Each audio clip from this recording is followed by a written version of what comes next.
There's only one thing to do. Drop it.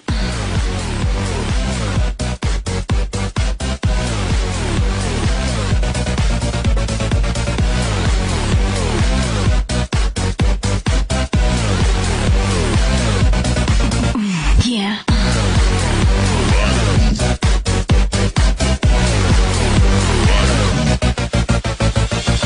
For most of you, this is going to be the debut match of my RU Permahail team.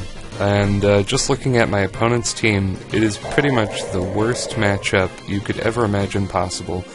And I'm going to switch into Bananas, the Walrus, to take the hit, because I know it can, and of course, I get burned.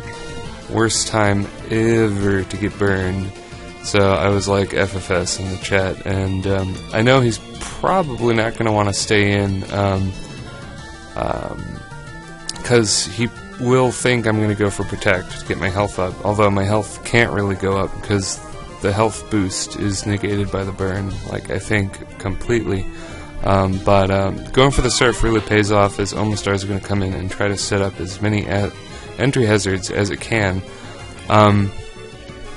Primeape is always Scarfed, so I'm going to scout with Protect to see what it locks itself into. It uses Punishment, predicting me to go into Xatu. Not Xatu, Siglif. They're the same type. And I'm going to Toxic on the switch out, and so that's really great.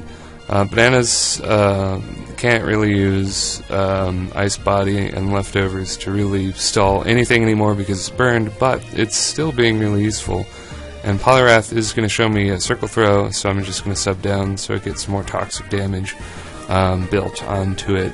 And I'm actually going to sub down again, predicting Gonna Lose, which is this trainer's interestingly pessimistic choice of a trainer name. I was going to, sub down, predicting it to switch out, because, the Protect is so obvious, so that's kind of a bad play for me, although it doesn't really matter. It really doesn't matter, because Walrein is unfortunately death fodder, because it can't use its healing strategy to do anything. So Poliwrath is going to rest up, showing me Sleep, Talk, and Rest. I know it only has a 25% shot to pull the Circle Throw, but had it used it as I switched into Kriagonal, that would have been pretty catastrophic, I think. It probably wouldn't have been that bad, but it really wouldn't have helped. So he's gonna Sleep Talk a couple of worthless moves as I Rapid Spin. But anyway, let's get to the present. Emboar is going to reveal to me that it is Scarfed, which is interesting because that means he's got the double Scarfers. So that pretty much means those are his go-to speedy guys. So that leaves Hitmonlee in kind of a question mark status. I don't really know if it is unburdened yet, but if it is, it's going to be a big problem. But I'm going to see my opportunity to switch into Latifa and get off some great sheer force life orb damage. And even with that, great special bulk Glade does not take that Earth Power well at all. And he's going to make a really poor play going for the Sword Dance, although I don't really think it had anything to hit me with super effectively other than Shadow Sneak anyway. Now Primeape's going to come in. I'm going to definitely want to sack Walrein at this point, and yeah, it's the perfect thing too, because now I get to switch into anything I want. Hitmonlee is going to use Mach Punch, thankfully. Had he unburdened Normal Gen Fake Out, that would have been his game, I'm pretty sure, because I wouldn't have been able to really combat it with anything. But yeah, he's going to miss a Stun Edge, and that's going to be the end of that game. And this is going to be an unused match I had with someone in the chat, DomDom72095, who wanted to test out their UU team, and I was feeling like, okay, let's go to this. Underused is not really my favorite tier, but I felt like having a match, and it so happens that he's got an underused Hail team, so I was like, major props for that. So he is going to think that my Rotom Heat is Scarf the whole match, even though I think his Crobat outsped it, like on the second turn. Correct me if I'm wrong. I've kind of talked over that sequence, but anyway.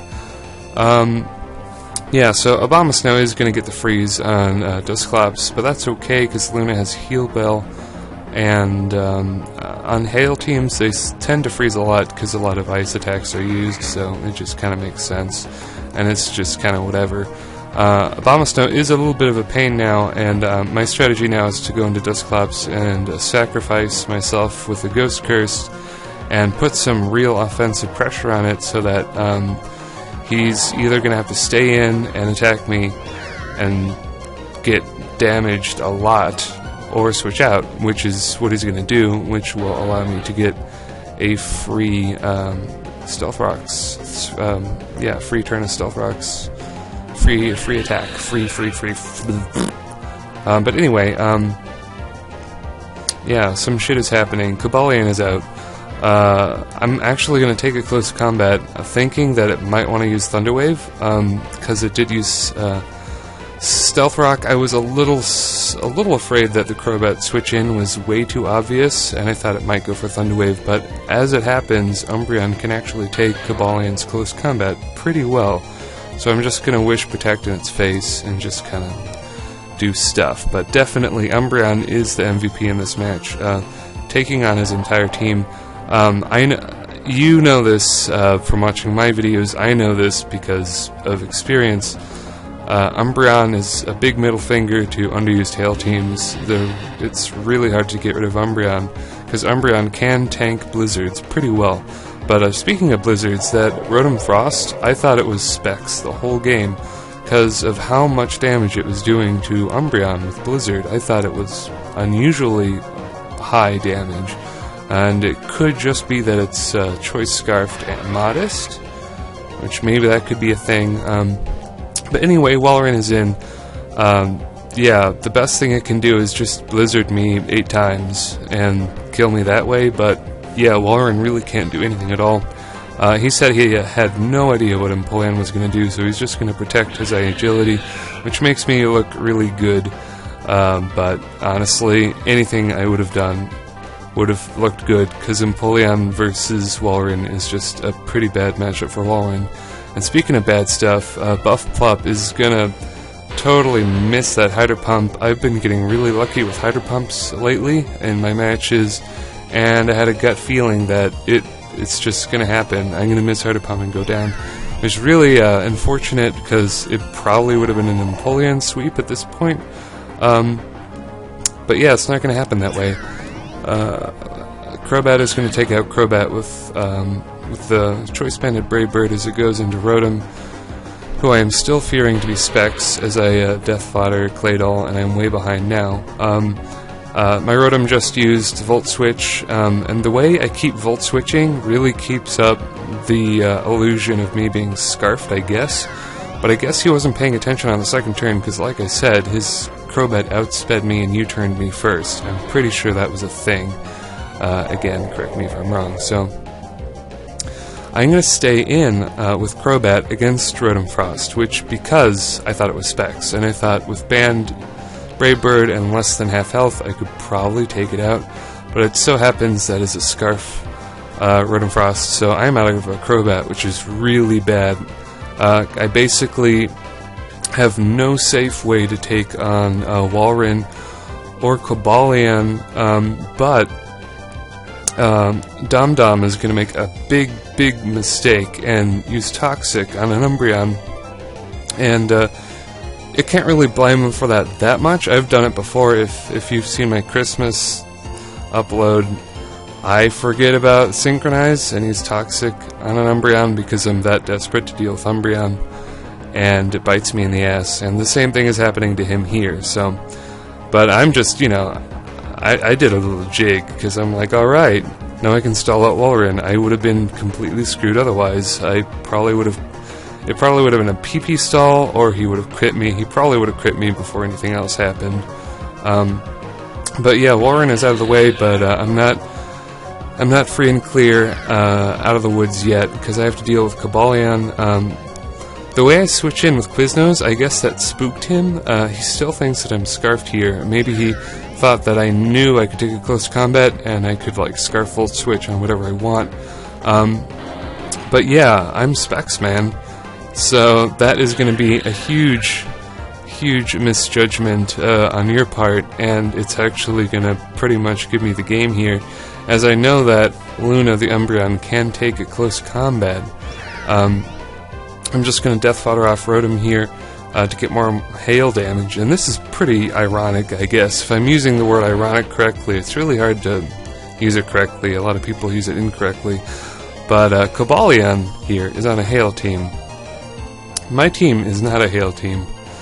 This Cobalion is going to be taken out by his own team's hail damage, which is pretty funny. So I'm just going to fire off a wish as Cobalion dies to weather recoil, buffeting, whatever.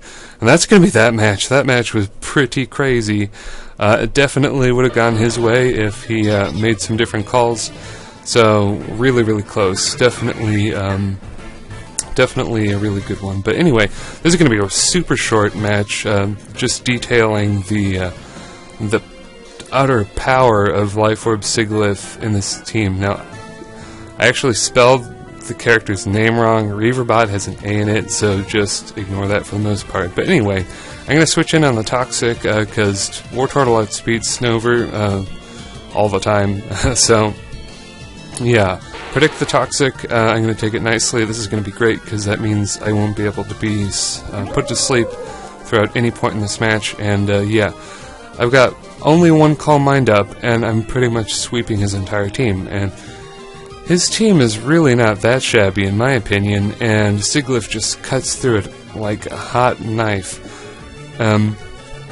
So yeah, Alamamala is just using Waterfall and Aqua Jet and stuff. It's really weird how it has two attacks. That is very strange, but yeah, with Roost, I can get my health up. Excelgor is gonna do a lot of damage, but yeah, it really doesn't matter because I can outspeed the rest of his team, take it out with Psyshock. So yeah, that is that really short match, 12 turns. I guess it could have been a lot shorter than that, but yeah, the raw power of Sigilyph and Umbreon, two Pokemon with supernatural powers. Yeah, Umbreon really did a lot of work. Yeah, just speechless, really. That match was pretty legendary, but yeah, those are going to be my videos. If you enjoyed the video, leave a like rating or a comment. I would appreciate it a lot, and I will see you later, YouTube.